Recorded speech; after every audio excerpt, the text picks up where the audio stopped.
ሰላም ሀብ ሄልዝ ሶሉሽን የዩቲዩብ ቻናል ተከታታይ ክረምት ጊዜ የአስም በሽታው ቶሎ እየተከሰተ ወይም እያመሙት ያስቸገሩት ነው። ስለዚህ ይህ ቪዲዮ ለእናንተ። በዚህ ቪዲዮ የአስም በሽታ ቶሎ ሊቀሰቅስቦት የሚችሉ ስድስት ዋና ምክንያቶችን እናያለን።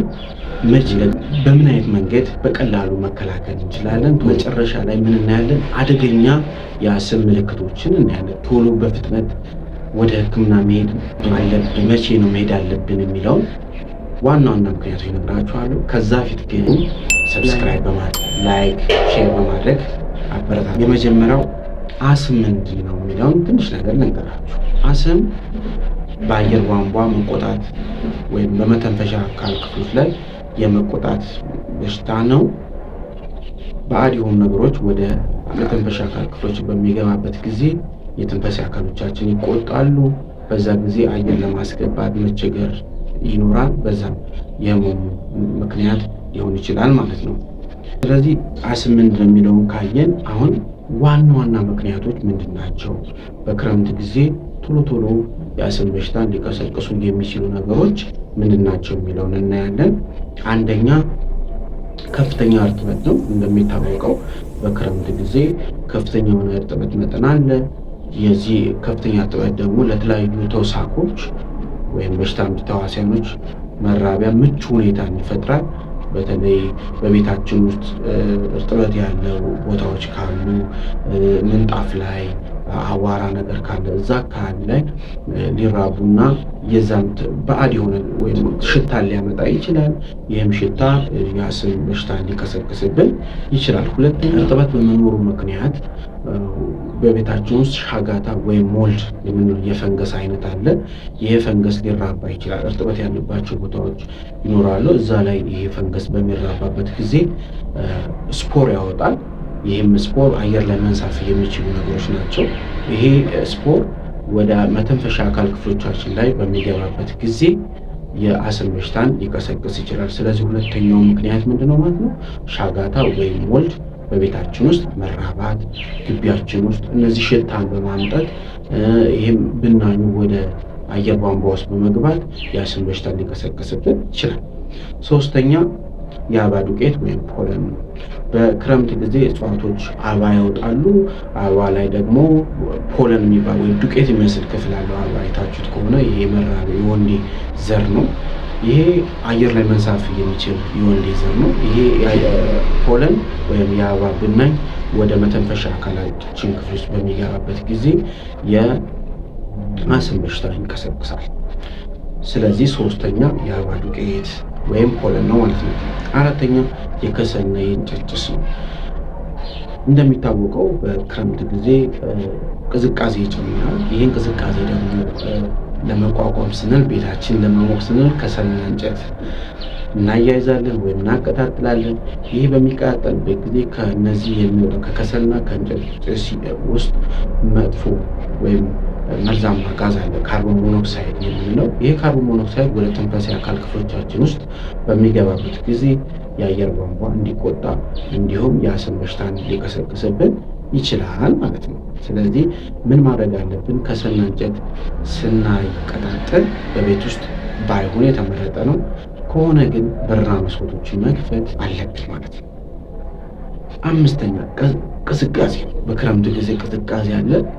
ይሄ ቅዝቃዜ ደግሞ ወይም ቀዝቃዛ አየር ቀጥታ ወደ አየር ቧንቧ በሚገባበት ሰዎች ወይ በአፍና በአፍንጫ በሚገባበት ጊዜ የአየር ቧንቧ ይቆጣል። ስለዚህ ይሄ ምክንያት ነው። ስድስተኛውን የመጨረሻ የቫይረስ ኢንፌክሽኖች ናቸው። በክረምት ጊዜ የቫይረስ መራቡ ይጨምራል። በተለይ የጉንፋን ቫይረስ ይጨምራል። ለእርጥበቱ ለእነሱ ምቹ ሁኔታዎችን ስለሚፈጥርላቸው ማለት ነው። ይራባ በክረምት ወቅት ጉንፋንና ሌሎች የመተንፈሻ አካሎቻችን በጉንፋን በምንያዝበት ጊዜ የሙከስ ይመረታል ወይም የአየር ቧንቧ ቶሎ እንዲዘጋ ያደርጋል። ስለዚህ እነዚህ ስድስቶቹ ዋናዎቹ ምክንያቶች ናቸው።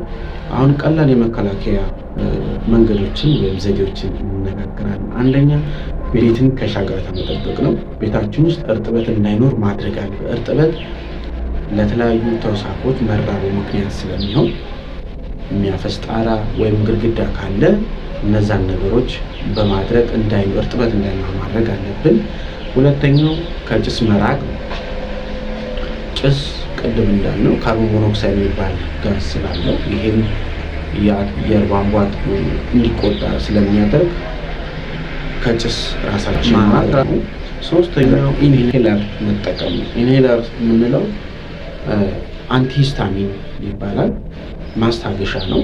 ስለዚህ ይህንን በመውሰድ በአፋችን የምናስገባት እንደዚህ የምንጨናን ነገር ነው። እሷ ማስታገሻ ነው። ስለዚህ እሱ ሁልጊዜ መያዝ አለብን። አራተኛ በቂ ውሃ መጠጣት ነው።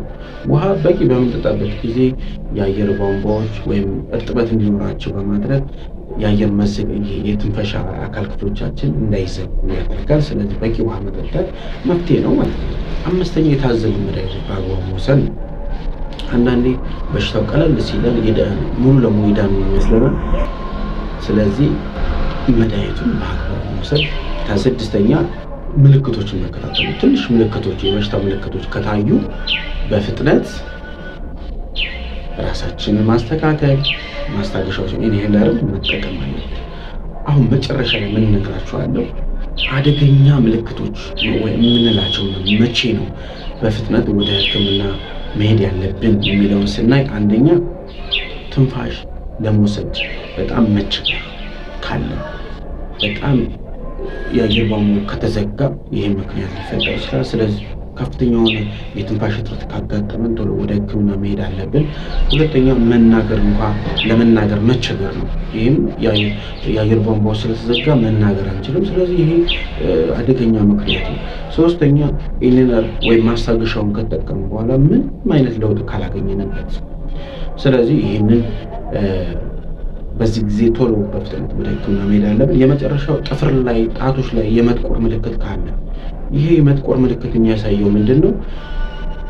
በአየር ቧንቧ መዘጋቱ ምክንያት የኦክሲጅን እጥረት አለ ማለት ነው።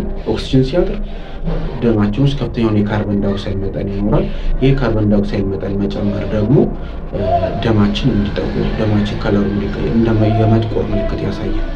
ስለዚህ ከፍተኛ የሆነ የኦክሲጅን እጥረት አለ ማለት ነው። ስለዚህ ይሄ አደገኛ ምክንያት ነው ማለት ነው። ቶሎ በፍጥነት ወደ ሕክምና መሄድ ይኖርብን። እስኪ አንድ ጥያቄ ጠይቃችሁ፣ ከነዚህ ከስድስቱ ምክንያት ወይም የአስም በሽታ ሊቀሰቅሱ ከሚችሉ ምክንያቶች የትኛው ነው እያስቸገራችሁ ያለው?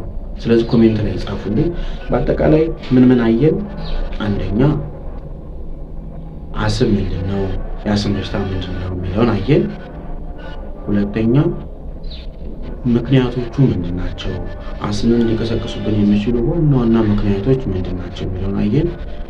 ሶስተኛ ቀላል የመከላከያ መንገዶች ምንድናቸው። የመጨረሻ ላይ አደገኛ ምክንያቶች የምንላቸውስ ምንድናቸው፣ መቼ ነው በፍጥነት ወደ ሕክምና መሄድ አለብን የሚለውን አይተናል። ለዛሬ ቃል በጤና ይቆዩልን።